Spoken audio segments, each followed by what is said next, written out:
Creamline stays alive matapos ang makapigil hiningang do-or-die game kontra sa number 1 team Petrogas sa semifinals ng 2024 PVL All-Filipino Conference. Gemma Galanza napaiyak matapos ibigay ang crucial semis win sa Creamline. Sure final scenario, alamin. Angels at Cool Smashers nagkainitan pa sa close calls. Pero bago yun mga ka-V-Heads, huwag kalimutang mag-subscribe at i-click ang notification bell para updated ka sa aking latest videos. Maraming close games ang naganap this season pero pinatunayan ng OG rivals ng Creamline at Petrogas na wala pa ring makakapantay sa closeness ng dalawang team. For the first time in many games, lahat nga ng set sa semis face-off ng Angels at Cool Smashers ay nagkatalo lang sa 2 points. Walang team ang nagkaroon ng mahabang momentum at dumagdag pa sa intensity ng game ang dramas at close calls.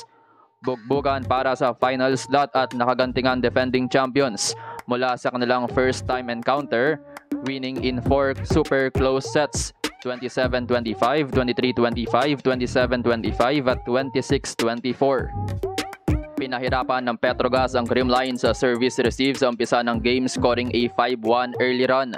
Pero 5-0 ang sinagot ng Creamline with Valdez and Carlos scoring big for the pink shirts. Gumawa naman ng 3-point lead ang Angels with a 5-0 run sa second technical timeout matapos i-activate ang blocking 16-13. Seesaw battle ang latter part ng first set matapos dumikit ng Creamline with a 4-0 run. Namuhunan ng Cool Smashers sa fast plays at combination plays getting the first set 27-25. Back and forth pa rin ang momentum swing sa second set at gantihan na rin ang dalawang team sa blocking. Nagkaroon lang ng komportableng lead ang Petrogas matapos maghalimaw ni Jonas Bete giving a 5-point lead sa Angels 17-12. Pero as expected, nagpakita ng championship experience ang Creamline at itinabla ang game 19-all. Unstoppable ang naging plays ng Creamline matapos bumandera ni Carlos at Galanza pero kinapos ang comeback ng Cool Smashers with Petrogas winning 25-23. Game of interest pa rin ang third set dahil kahit anong run ng isang team ay nababalikan pa rin ng kabila. Mas nakita naman ang magandang ball distribution ng parehong teams. Sagutan ng 3-0 run ang last part ng set kung saan nagkaroon pa ng crucial calls kabilang ang overreaching sa pagitan ni Phillips at Negrito at ball touch sa palo ni Eliza Valdez. Nakalusot ang Creamline matapos ang attack error ni Pontillas 27-25. Gigil naman si Phillips sa 4th set at tinulungan nga niyang production ni nasa Bete at Brook. Dikit ang buong set pero hawak ng Petrogas ang karamihan ng lead.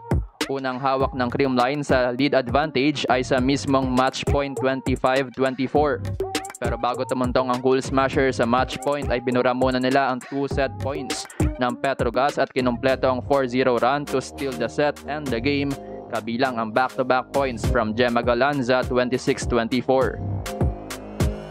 Player of the game si Gemma Galanza with 23 points, 16 digs and 14 receptions. 46 points na si Galanza these semifinals.